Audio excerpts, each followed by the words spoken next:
bonsoir messieurs, ou bonsoir si vous débarquez d'une autre vidéo. Vous avez vu le sujet de ce soir? La prostitution chez les youtubeurs. C'est facile, je sais.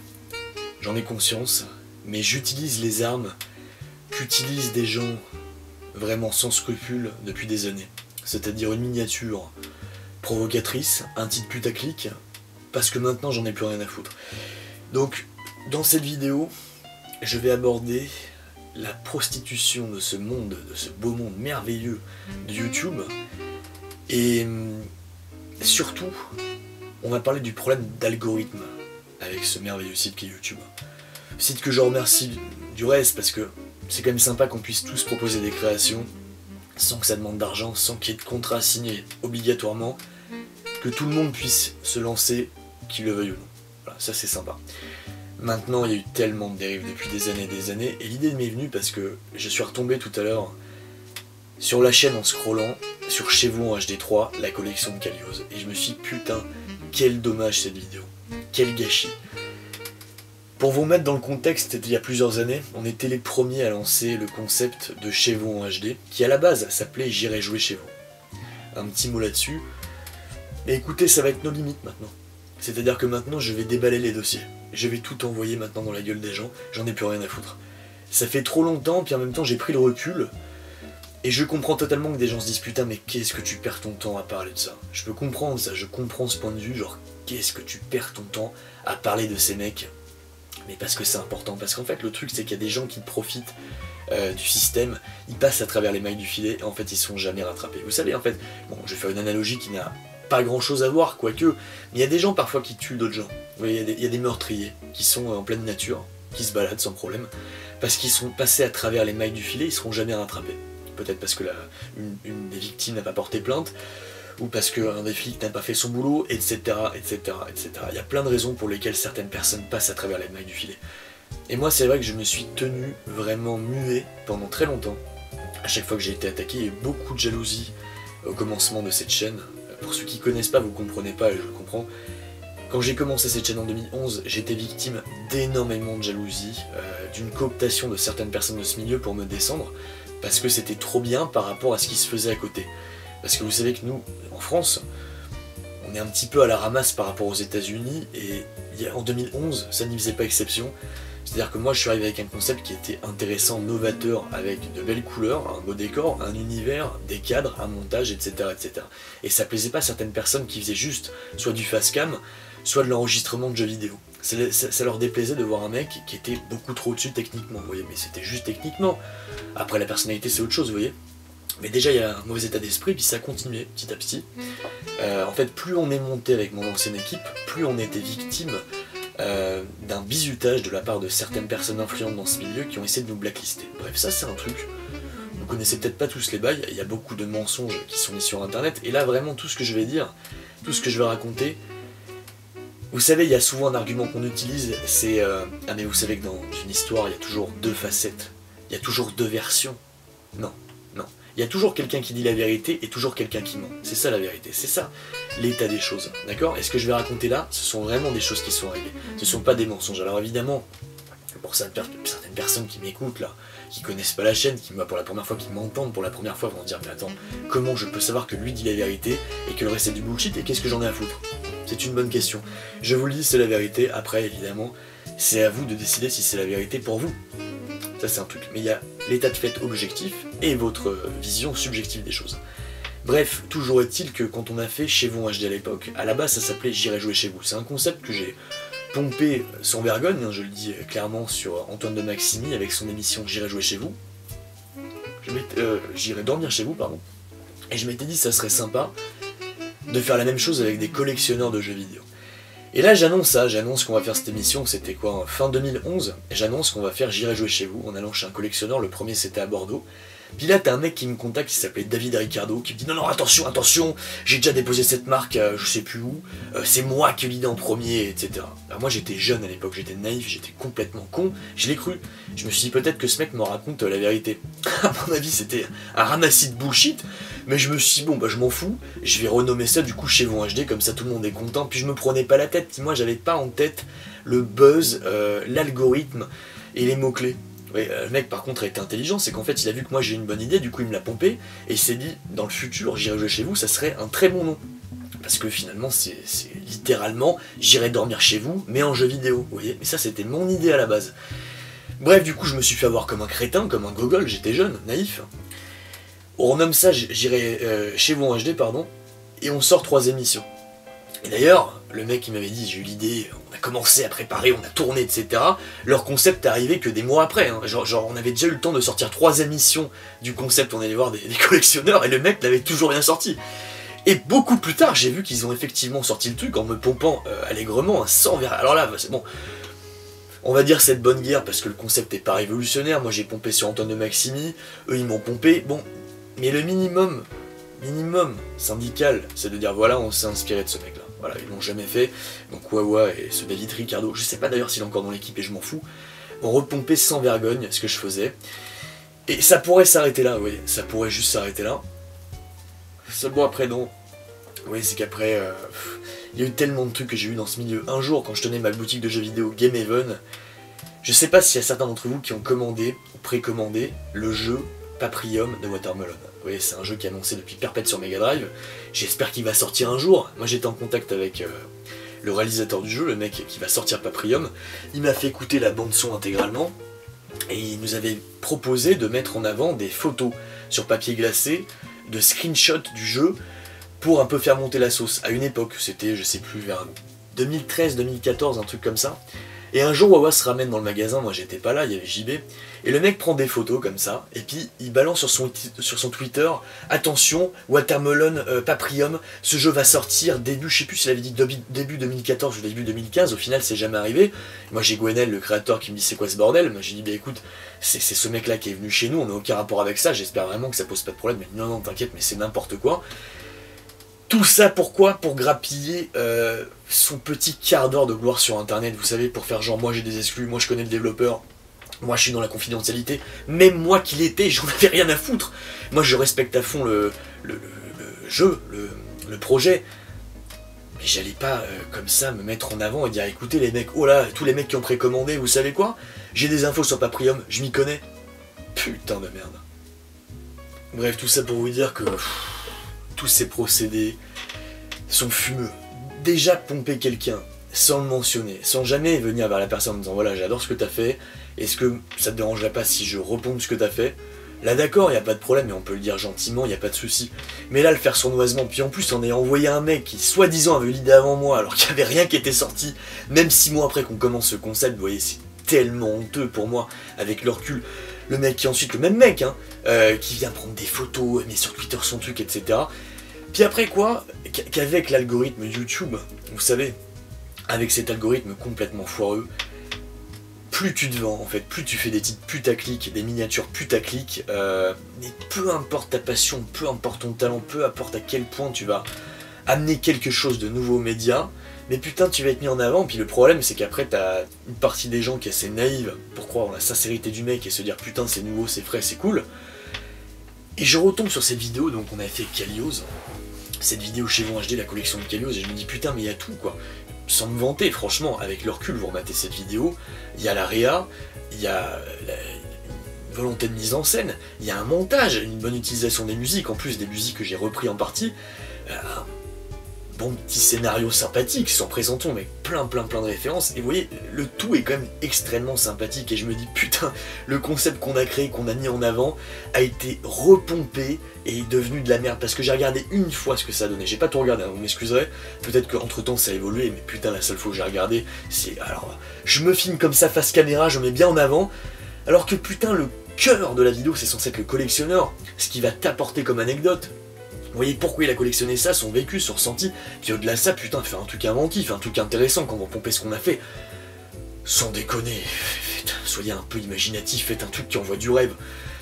Puis un autre truc après, alors complètement autre chose, alors je vais pas citer le nom parce que là pour le coup, j'ai pas du tout de méchanceté envers le mec, je le déteste pas, mais je tombe sur un mec qui se lance dans un Tipeee, bon, si jamais certains le reconnaissent, je suis désolé, c'est pas pour être méchant, mais sans déconner, je mate son format, je regarde ce qu'il fait, je regarde ce qu'il propose, y a rien quoi, c'est des plans de caméra à la con, Lui aussi, il veut repomper un peu le concept qu'on faisait avec aller visiter des collectionneurs.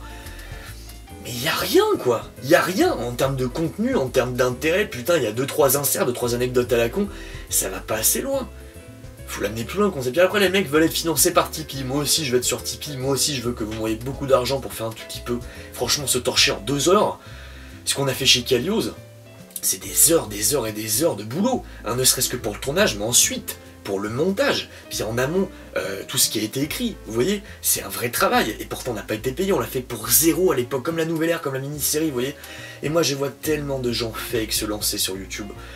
Pareil, on pourrait parler des gens qui se sont lancés dans les critiques de cinéma, vous voyez, moi ça me déprime, parce que putain, c'est pas parce que je m'y connais mieux, en fait, parce qu'il y a des gens qui s'y connaissent peu, par exemple, Nos Ciné, je vais en faire la pub là, parce que j'en ai parlé un peu en live.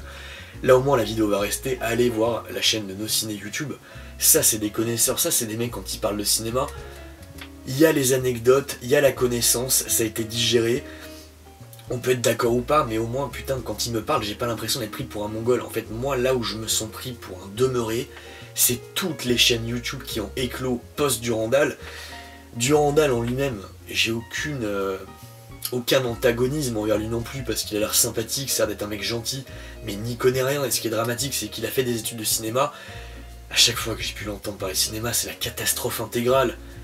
Puis après, et encore, c'est pas le pire, le pire, c'est tout ce qui a fleuri derrière lui, vous voyez, tous les mecs se sont dit, moi aussi je m'y connais, moi aussi je peux être critique à internet. Critique cinéma, les mecs n'ont aucun bagage, aucune connaissance, jamais réalisé quoi que ce soit, ils connaissent sur rien, et en fait c'est ça, tout ça qui est mis en avant. Puis t'as marqué critique de ça, etc. Et moi j'ai ça parfois en recommandation YouTube, parce que parfois moi je regarde des Américains, j'essaie de trouver des avis de certains films, si je veux aller le voir ou pas. Ça m'arrive aussi, hein, même si moi j'en fais de temps en temps. Et putain mais on est floudé de conneries dans tous les sens. Alors moi vraiment, ce que je trouve vraiment le plus important maintenant, ce qu'il faut faire, c'est, je vous jure, quand vous voyez qu'il y a des fakes, quand vous voyez qu'il y a des gens qui sont pas sincères, que ça soit dans le concept, parce que vous voyez qu'ils sont arrivés après le concept original, ou parce qu'ils veulent aller dans la hype train, parce qu'ils se disent putain le truc est en train de marcher, moi aussi je m'y mets. Bon, que vous arriviez dessus par hasard, c'est pas grave, mais après, quand vous vous rendez compte, j'espère que la plupart s'en rendent compte, quand vous voyez que le mec n'a aucune connaissance, qu'il ne s'y connaît pas, désabonnez-vous, ne regardez plus jamais, ne prêtez plus attention au produit. C'est ça le plus important, c'est comme ça qu'on va créer un YouTube meilleur. C'est en petit à petit faisant passer le message et en se désintéressant des trucs de merde qui bossent par intérêt. Je vous promets, ça c'est vraiment fondamental, c'est important. Même moi, vous voyez, au niveau de la création, j'aimerais bien qu'il y ait des mecs vraiment qui en envoient. Même si parfois ça rémunère pas assez par rapport au petit travail qu'ils ont fait. Vous voyez, nous quand on a fait la nouvelle ère, bon, c'est 0 € de budget, mais c'est quand même un petit travail. C'est vrai que ça n'a pas fait assez de vues par rapport à ce que ça mériterait, même si ça mérite pas non plus 3 milliards de vues, c'est pas non plus un putain de chef-d'œuvre, c'est sympathique sans plus. Mais il faut pas se décourager parce qu'on a un projet qu'on met sur internet et que ça bosse pas assez. Tant que c'est de la canne, tant que c'est de la qualité, je crois qu'au final les gens s'y trompent pas. Petit à petit ils reviennent et ils voient la sincérité, ils voient les gens qui en eux croient vraiment à ce dont ils parlent. Vous voyez, ça c'est important. Il faut soutenir les gens qui ont réellement des projets en eux. Vous voyez, qui sont pas fake. Et malheureusement, je vous promets que les 3/4 de ce qui est mis en avant en France, c'est pas le cas en Amérique. Beaucoup moins le cas en tout cas qu'en France, mais je vous jure que la plupart des trucs qu'on a de toutes parts, toutes les recommandations, avec les miniatures putaclic dans tous les sens, mais vous constatez que les mecs, soit, 1, déjà ne s'y connaissent pas beaucoup, 2, sont là par pur intérêt, et 3, en plus, se foutent de la gueule du public. Vous voyez, bon, c'est un truc que j'essaie de faire au maximum, mais que ça soit en live, que ça soit dans les retours des commentaires, j'essaie vraiment, 1, de tous vous lire, de vous répondre, pas pour tous, mais maximum que je peux, en tout cas quand il y a une question, j'essaie d'y répondre. En live, pareil, on essaie de vous répondre avec Joachim. Il faut être proche du public parce que c'est vous qui nous faites, c'est vous qui décidez si on va rester sur internet ou pas. Et vous voyez, franchement, je vous promets, il y a une tonne de gens dans vos abonnements, vous devriez faire le ménage, parce que je vous jure qu'ils se foutent, mais grandeur nature de votre gueule, ils sont passés dans une autre stratosphère. Moi je vais vous dire franchement, mon argument principal, regardez, je vous encourage vraiment à regarder la vidéo que j'ai remise en ligne chez vous en HD, la collection de Kalios. Matez ça, c'est un truc qui était fait à l'époque, donc il y a quoi, il y a 7 ans maintenant, 7 ans. Vous regardez franchement la réalisation, le montage, l'ambiance qu'il y a, l'humour, etc., etc. Vous voyez l'emballement global de la vidéo, ok? On a fait ça pour 0, on a demandé 0 à l'époque. 0, ok? C'est de la cam ou pas, la vérité? Vous avez vu les mêmes genres de concepts qui étaient repompés en beaucoup moins bien? pour des gens après qui vont mendier un petit peu, pour des gens qui volent des concepts sans vergogne, qui après vont t'annoncer une date de sortie alors qu'ils connaissent même pas quand le jeu va sortir, etc. etc.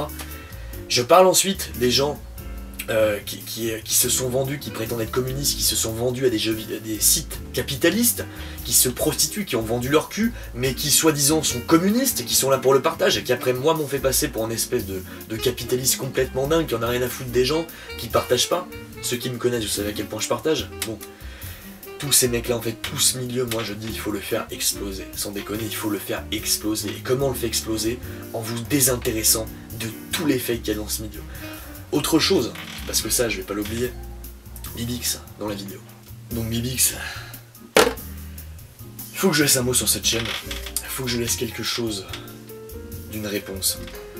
Vous voyez, parce que le truc souvent qu'on me dit, c'est qu'il faut pas répondre aux gens qui t'ont attaqué, d'accord? Moi j'ai entendu plein de fois dans ma vie, non mais ça vaut pas le coup, n'y réponds pas, ça sert à rien, tu vas t'abaisser, etc. etc. J'ai écouté à l'époque, j'ai rien dit, j'ai pas répondu. Ça m'est arrivé de répondre une fois sur Facebook, quelques fois en live, mais pas des trucs qui sont restés. Vous voyez? Donc certains qui me suivent depuis longtemps connaissent un peu mon point de vue là-dessus.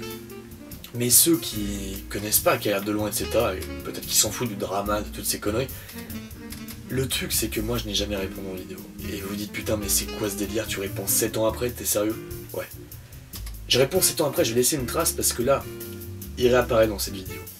Et moi je fais la distinction entre ce qu'on a fait dans cette vidéo, l'intérêt que ça en dégage. Vous savez qu'il y a des films qui sortent, il y a des acteurs, des réalisateurs qui sont parfois des violeurs, hein, des tarés complets. Est-ce que ça empêche que le film soit intéressant, soit bon, que l'acteur soit investi? Non. Alors je dis pas du tout que Bibix c'est un violeur, etc. Ça n'a rien à voir. Hein. Déformez pas ce que je dis. Mais que la vidéo en fait, elle existe par elle-même. Vous voyez, et je trouve que le résultat est vraiment intéressant à l'écran. Ça reste très bien. Malgré le fait que ça soit amateur, que la qualité du son soit pas terrible, qu'on aurait pu avoir beaucoup plus de moyens, un 5D, un éclairage, toute une équipe derrière, au final j'ai tout géré en termes de réalisation. Vous voyez, il y a une personne derrière la caméra. Ce qui explique le rendu parfois un peu amateur, mais finalement, même pour un truc amateur, ça explose tellement de trucs qui se font professionnellement, même à la télé. Incroyable. Bref. Maintenant, ce que je pense de la personne, vous savez, quand il est parti de l'équipe à l'époque et que j'ai pas répondu, ce que ça a fait au final, c'est que plein de légendes urbaines sur ma gueule. Que ça soit sur internet, sur des forums, des conneries qui ont été écrites à droite à gauche, certainement en partie par Bibix ou certains de ses potes. Tous les gens qui se sont désabonnés de la chaîne, hein, parce que vu que moi j'ai pas répondu, j'ai pas pris la peine de répondre, des mecs se sont désabonnés en disant bon bah vu que déjà réponds pas, c'est un menteur. Bon, voilà ce que ça a créé concrètement comme résultat. Maintenant le truc, pour répondre autant d'années après, c'est Bibix, moi je l'avais pas détesté du tout, j'avais aucun problème avec lui. J'avais aucun problème au moment où il est parti. Moi j'ai appris son départ après, quand sa vidéo a été postée. Il m'a pas appelé pour me dire je pars. Je vois sa vidéo sur internet et je la prends en même temps où le mec se barre, par jalousie, par connerie, par imbécilité, parce que moi j'aimais bien son concept, j'aimais bien ce qu'on faisait. J'avais aucune raison de changer quoi que ce soit au fonctionnement qu'on avait, la preuve. Si maintenant, des années après, je remets chez vous un HD là en ligne, c'est vraiment que je suis fier de ce qu'on a fait à l'époque. Je l'ai jamais mal considéré, je l'ai jamais considéré comme quelqu'un d'inférieur. Certes, il s'y connaissait pas exceptionnellement bien en jeux vidéo. Et alors, je m'en fous. Moi, l'intérêt que j'y voyais, c'est ce qu'il apportait en termes de sympathie face caméra. C'était ça son talent. Il avait une plus-value que moi je pouvais pas apporter à l'époque. Parce que moi j'étais déjà derrière la caméra, j'étais pas présentateur en même temps, j'avais besoin d'un présentateur. Et il était là pour ça. Et moi ça m'a vraiment attristé, ça m'a vraiment rendu triste qu'il parte, vous voyez. Ça m'a vraiment fait quelque chose, ça m'a affecté. Et c'est vraiment regrettable. Et ce qu'il est devenu après par la suite, toutes les conneries qu'il a racontées, même quand on s'est revu, je sais pas, 1 an et demi ou 2 ans après, qu'il a recommencé ses conneries. C'est terrible, mais vous savez, parfois vous croyez connaître des gens, faites équipe avec eux, vous les considérez comme des amis, et en fait ce milieu, ce melon en fait que prennent certaines personnes, que ce soit internet ou à la télé, pour leur petit quart d'heure de gloire, pour quelques clics, pour ramasser un petit peu de communauté, se permettent d'aller dans des chemins où moi je peux pas aller. Vous voyez, et c'est pour ça que je prends autant de temps à répondre à Bibix. Là vous voyez, là c'est ma réponse, des années après. Qu'est-ce que ça dit de moi? C'est que honnêtement c'était une grande tristesse qu'ils partent.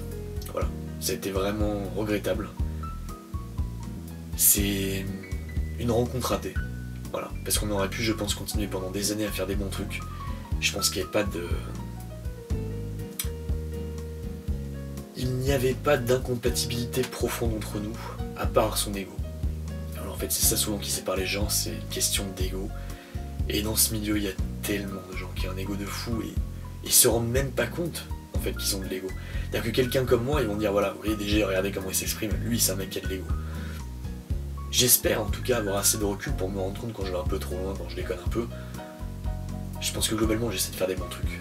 J'essaie de divertir les gens. Voilà mon envie première. Oui, c'est ça vraiment que j'ai envie de faire. C'est compliqué ce milieu. Voilà, moi en tout cas vraiment, parce que je vais plus l'affirmer maintenant. Voilà, il y a encore plein de trucs que j'aimerais dire là-dessus. Vous allez vous dire, à chaque fois il annonce des suites de vidéos, il va encore continuer à déballer des trucs, etc. Mais là en fait j'ai plus peur, j'ai tellement de trucs que je peux balancer sur tout ce milieu. Il y a tellement de gens. Il y a tellement de gens dans ce milieu de merde envers qui je peux balancer des dossiers. Ça serait simple, hein. Je peux faire des suites et des suites, hein. Je peux faire carrément une quadrilogie les mecs, sans problème. Mais moi je compte sur vous en fait, je compte sur vous le public. Alors évidemment ceux qui me connaissent depuis longtemps, j'aimais la finir cette clip, bref, je l'écrase. Ceux qui me suivent depuis longtemps savent en partie ces problèmes. Ceux qui connaissent pas, qui viennent d'arriver ou qui découvrent là à peu près, je vous prie de me faire confiance, vraiment pour rendre internet meilleur. Soutenez les bonnes chaînes, quand vous voyez de la qualité, et je vous en prie, alors ça c'est pas un truc que vous avez en vous, c'est pas un truc qu'on vous a inculqué dès votre plus tendre enfance, vous voyez, c'est un truc qu'il faut développer, cette sensibilité, mais voyez quand les gens se foutent de votre gueule, quand ils font soi-disant un projet intéressant, vous voyez, c'est que la rétrospective Phantom Pain nous l'a maté, vous voyez le résultat à l'écran, je me suis pas foutu de votre gueule, quand les gens vous disent ah on s'est fait chier, on a fait un truc de fou, etc., vous voyez que c'est du caca absolu. Puis c'est aussi une question aussi de personnalité, de la présentation, de la passion du mec. Essayez de vous rendre compte de ça. C'est très important. Parce qu'après, il faut faire le tri. Et après, il faut vraiment se désabonner et fuir les gens qui en valent pas le coup. Tous les gens qui font des coups par derrière. Vous voyez, c'est une chose. C'est une chose de faire des coups par derrière. C'est autre chose d'être face caméra et de dire effectivement, j'ai fait ce coup bas à cette personne. Il y a tellement de gens qui ont essayé de torpiller cette chaîne dans tous les sens, dans beaucoup de grands acteurs du milieu, des gens très connus. Très connus. Et vous le savez pas. Parce que face caméra, ils sont toujours gentils avec vous. Parce qu'ils vous êtes mes amis. Vous êtes mes potes. Bref, je vous fais confiance, les gars. J'ai besoin de sortir cette vidéo. J'ai besoin d'en parler. Ça m'a enlevé un poids. Vous voyez, ça m'a enlevé un poids. Il fallait que je vous le retransmette. Je compte sur votre intelligence. Sur ce, encore une fois, merci. Merci pour vos retours. Exceptionnel. Incroyable. Et à très bientôt pour la suite qui s'annonce. Énorme!